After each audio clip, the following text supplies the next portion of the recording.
Cours de spiritisme du Centre Spirit Lyonnais Allan Kardec.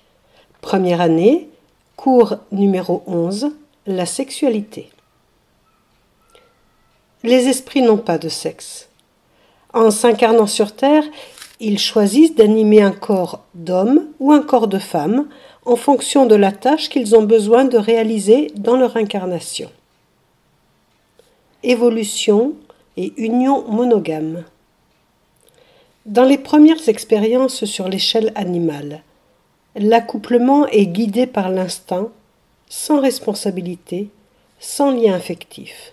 C'est l'état de nature.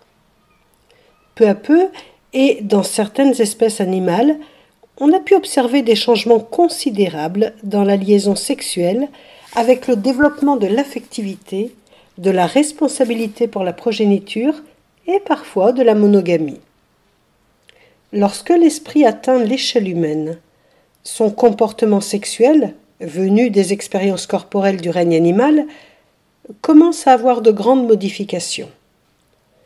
Physiquement, la force de l'instinct sexuel perdure, mais l'être commence à développer la capacité d'aimer au-delà de la nécessité sexuelle. Par l'union d'un homme et d'une femme, de nouvelles possibilités et de nouvelles exigences sont apparues, la famille.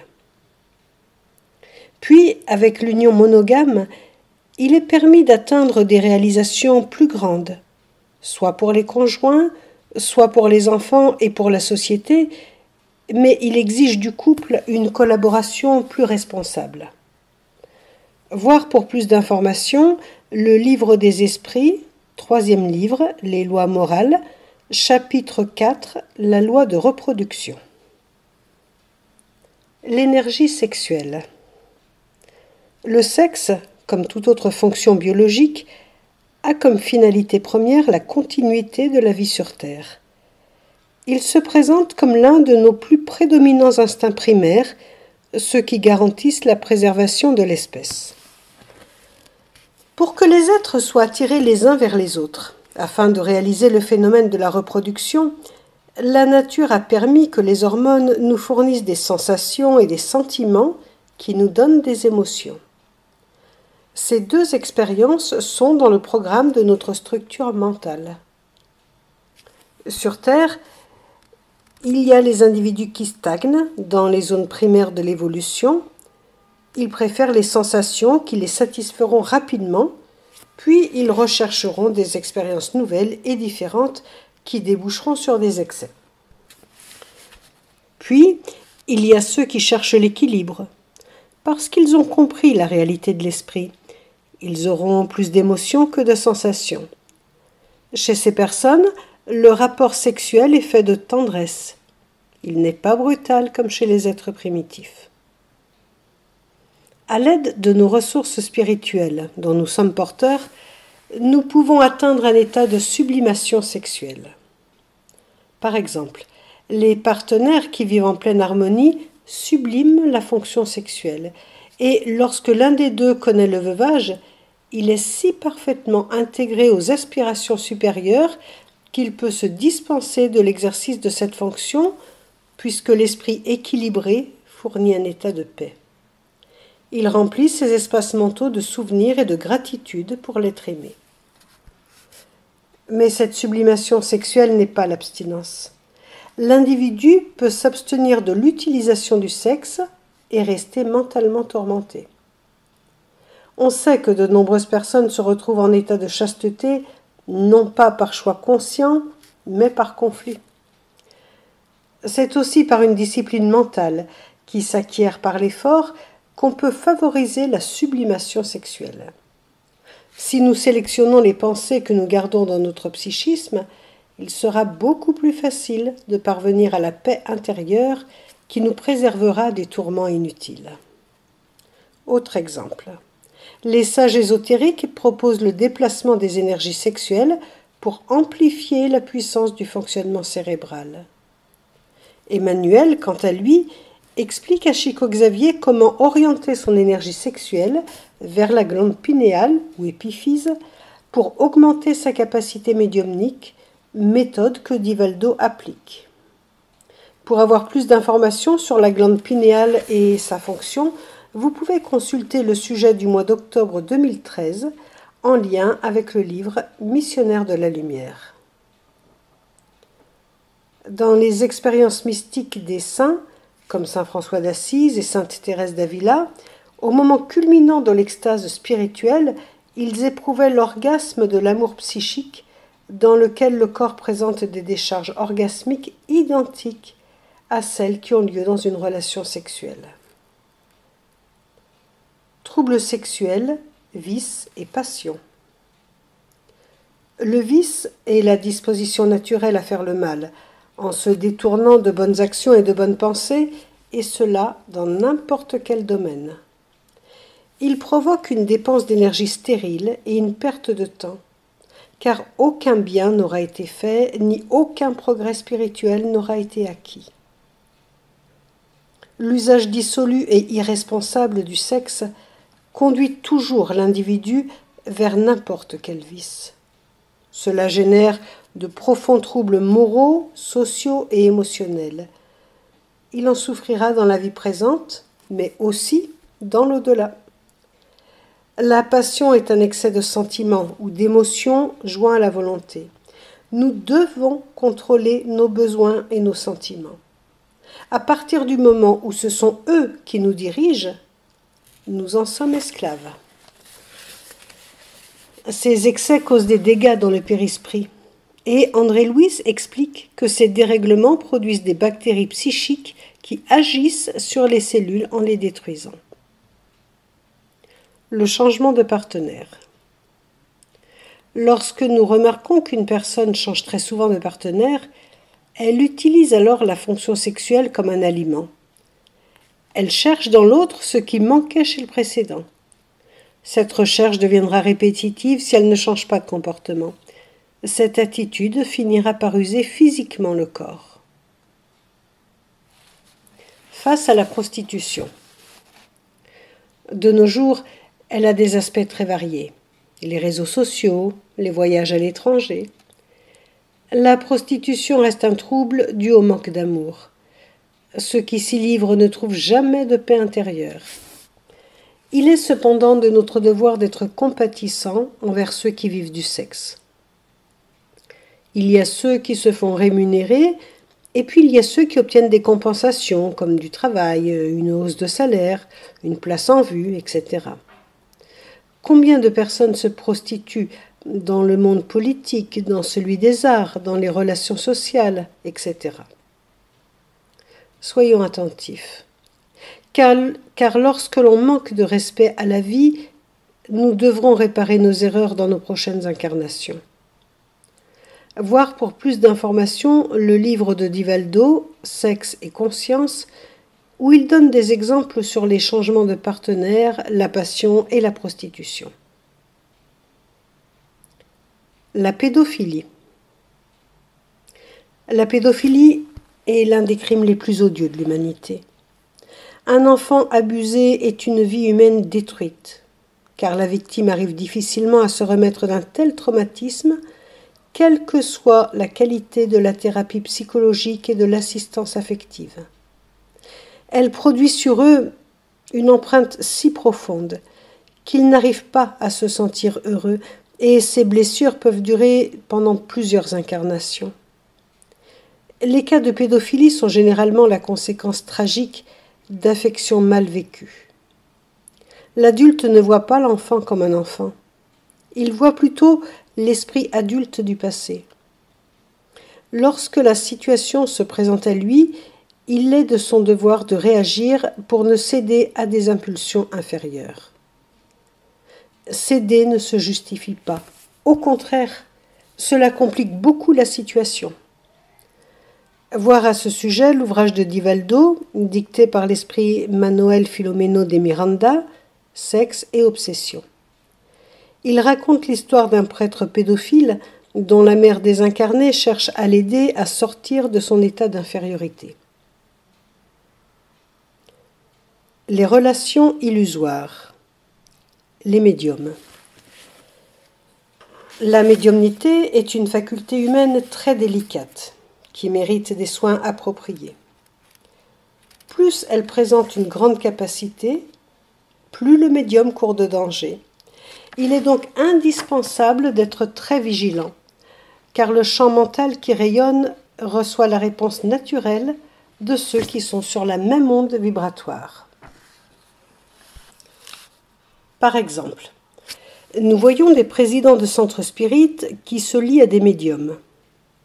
D'autres fois, le lien se forme entre le médium et la personne qui reçoit un message ou des passes magnétiques. Tout commence par une connexion de nature magnétique, d'attraction provoquée par l'admiration envers le phénomène médiumnique. Puis, elle se termine par des intimités physiques et morales.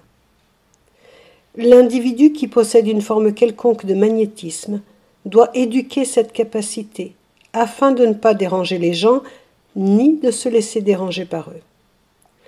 Cette attraction inévitable, on la retrouve également entre un thérapeute et son patient, un enseignant et son élève, un artiste, etc. Quelqu'un de prospère ou de puissant qui peut avoir de l'ascendant sur un autre. Les âmes jumelles. Pour de nombreuses personnes, la croyance qu'une âme jumelle vit quelque part et nous correspond parfaitement est fondée. Dans son livre « Le Consolateur » de Chico Xavier, Emmanuel, l'auteur spirituel, y fait référence et une mauvaise compréhension du sujet entretient ce doute chez certains spirites. Il n'y a pas d'âme jumelle avec laquelle nous pouvons nous unir. Il y a simplement des expériences à vivre et à accepter. Il est naturel que dans certaines circonstances, nous pouvons nous trouver devant quelqu'un pour qui nous éprouvons une attirance. Tous, sans exception, nous avons ressenti cela, même si nous vivons déjà en couple. L'engagement ne bloque pas l'attirance sexuelle pour une autre personne. Notre conduite morale, dans cette situation, doit prévaloir. Il faut être vigilant, car nous sommes tous faillibles. L'homosexualité. Réincarnation et polarité sexuelle. Les lois de la vie permettent à l'esprit d'utiliser plusieurs profils de programmation de réincarnation. Ainsi, nous pouvons nous réincarner plusieurs fois avec un même sexe et faire ensuite un long voyage dans des corps de sexe opposé ou nous réincarner alternativement avec un sexe et puis avec l'autre. On y acquiert, selon le sexe, des capacités différentes. L'énergie, la capacité de confrontation, l'audace, le commandement, l'intrépidité, c'est une caractéristique à prédominance masculine. L'amour, la capacité d'acceptation, la douceur, la compréhension, la sensibilité, c'est une caractéristique à prédominance féminine. Ces deux polarités, une fois pleinement développées, mènent à la conquête de la sagesse. Ainsi, lorsqu'un esprit effectue une grande partie de ses incarnations dans le même sexe, il développe des valeurs propres à ce choix. Cependant, s'il développe de manière excessive les caractéristiques d'un des sexes, ou s'il ne respecte pas le sexe opposé, il devra changer son plan d'apprentissage. Reflet du passé. L'abus des expériences dans une polarité impose la nécessité de revenir dans l'autre afin d'apprendre à respecter l'autre sexe. Imaginons une femme qui vit exclusivement pour le sexe, trompant plusieurs hommes et contribuant à la dissolution de plusieurs foyers. Dans une prochaine incarnation, elle pourra retourner dans un corps féminin et développer un trouble sexuel, comme la frigidité, mais elle pourra aussi renaître dans un corps masculin. Elle va alors apprendre à valoriser le genre dont elle a abusé, mais son esprit conservera les expressions psychologiques de ses vies antérieures, c'est-à-dire une tendance féminine. Inversement, un homme qui s'est servi du sexe pour séduire des femmes et les mépriser ensuite pourra se réincarner en homme. Il développera dans la vie suivante un trouble organique ou psychologique qui va entraîner des troubles sexuels, comme un dysfonctionnement érectile. Un tel homme pourra se réincarner dans un corps physique féminin en conservant ses traits psychologiques masculins. il va se réincarner dans le genre qu'il a corrompu. Pour plus d'informations sur le sujet, voir le livre Action et réaction de Chico Xavier au chapitre 15, Remarques opportunes.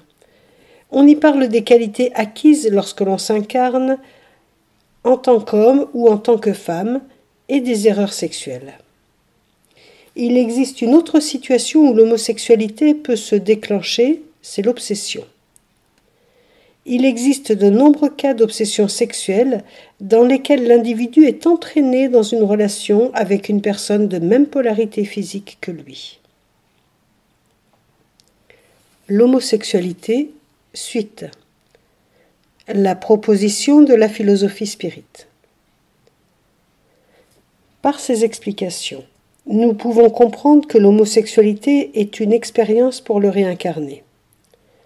Le spiritisme n'établit pas de normes de comportement pour les autres puisqu'il ne condamne pas les choix individuels. Son rôle n'est pas d'interdire, mais de guider, d'expliquer et de proposer des suggestions pour faciliter le chemin de l'être vers l'évolution. Si vous désirez mener une vie heureuse, vous ne devez pas vous exposer à des comportements dérangeants. Évitez la confrontation avec les personnes qui ne vous comprennent pas ou qui ne vous acceptent pas. Aucun défi existentiel ne sera résolu par une démonstration de nos drames intimes. Le respect du groupe social est un facteur prépondérant. Personne ne doit imposer son orientation sexuelle comme s'il s'agissait d'un comportement que tout le monde doit reproduire. C'est une attitude caractéristique des incongruités de l'être humain.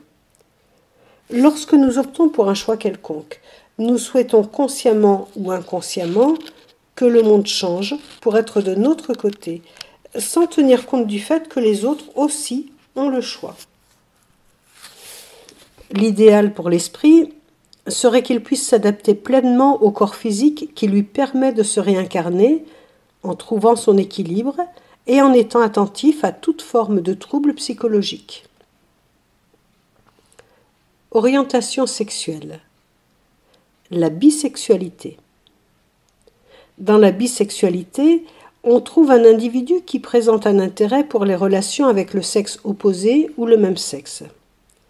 Ce comportement est devenu un phénomène répandu dans les années 1960-70. La musique, les drogues et les comportements rebelles ont contribué à donner lieu à la recherche d'un plaisir déconnecté des sentiments. Des esprits qui se sont réincarnés dans ces corps jeunes ont apporté des troubles sexuels profonds, de l'insatisfaction, ce qui se traduisait presque toujours par un comportement bisexuel.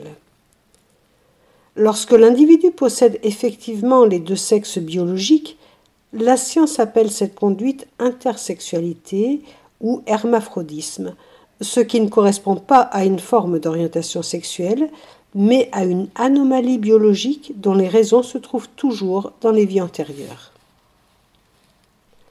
Le changement de sexe. Certaines personnes choisissent de subir une transformation physique par la prise d'hormones, l'implantation de prothèses ou une chirurgie dans l'intention de donner à leur corps une apparence anatomique qui correspond à leur réalité psychologique. Cette violence que l'individu s'impose à lui-même apporte toujours de graves dommages. L'acte de détester son corps s'imprègne dans le périsprit et entraîne des répercussions pour l'incarnation suivante. En outre, il n'existe pas de changement complet de sexe. Il vaut mieux apprendre à sublimer sa fonction sexuelle et relever le défi existentiel en comprenant que c'est une épreuve. Cependant, pour les spirites, chaque être a le droit de choisir ce qui lui semble le mieux. L'esprit s'aime toujours lorsqu'il adopte certains comportements et récolte naturellement les fruits liés à son choix. Voir pour plus d'informations le livre Sexe et destin de Chico Xavier, deuxième partie, chapitre 9. Défis conjugaux. Pour construire une relation stable et heureuse, nous devons faire un travail intérieur. La proposition spirite conseille que nous cherchons à nous connaître d'abord afin d'avoir le bon comportement face aux autres. Si nous ne nous connaissons pas nous-mêmes, nous ne saurons pas quelles seront nos réactions et nous n'aurons pas d'idée sur la manière de nous comporter dans certaines situations. L'union conjugale est un partenariat et il est indispensable que chacun apporte le meilleur de lui-même. Que chacun fasse un pas vers l'autre sans attendre que ce soit toujours l'autre partie qui cède. Nous vivons à une époque où peu à peu l'égalité des droits dans une relation entre deux personnes s'installe.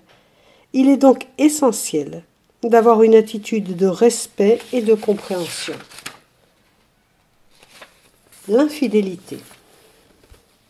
Les souvenirs de nos incarnations passées influencent constamment notre comportement et exigent un effort important pour surmonter les obstacles.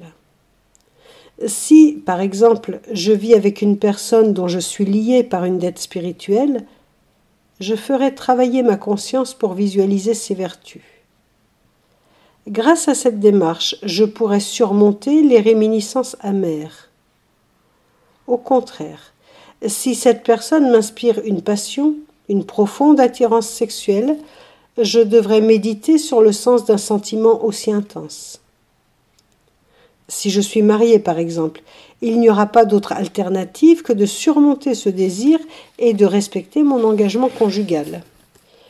Car si nous cédons aux caprices de l'ego, nous récolterons les conséquences.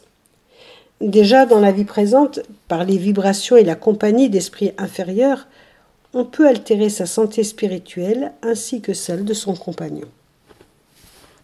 Voir pour plus d'informations le livre Dans les domaines de la médiumnité de Francisco Cândido Xavier, chapitre 19, Domination télépathique. Ensuite, un sentiment de culpabilité va se développer et dans la vie suivante, cette personne aura l'impression que personne ne l'aime. Elle évitera d'avoir des relations de peur d'être déçue. Elle s'imaginera qu'elle n'est pas digne de l'affection de quelqu'un. Elle préférera vivre de manière solitaire, enfermée dans ses peurs et son agitation. Le pardon. Dans les cas d'infidélité, on peut apprendre à pardonner.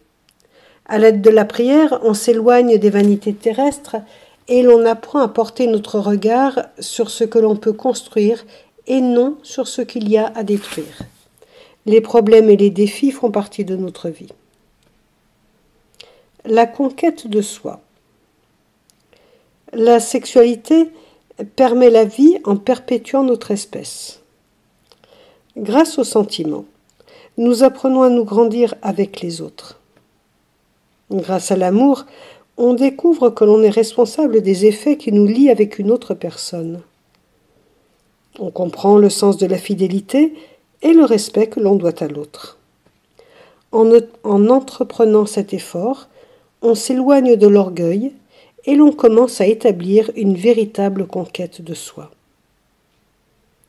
En comprenant que nos conflits viennent de nos vies passées, on peut, en s'aidant de la prière, lutter contre nos pulsions, nos envies qui nous assaillent tous les jours. En choisissant nos centres d'intérêt, nos lectures, nos visionnages, on peut apprendre à trouver notre équilibre. Puis, en fréquentant un centre spirit, on découvre comment s'améliorer pour devenir un véritable chrétien.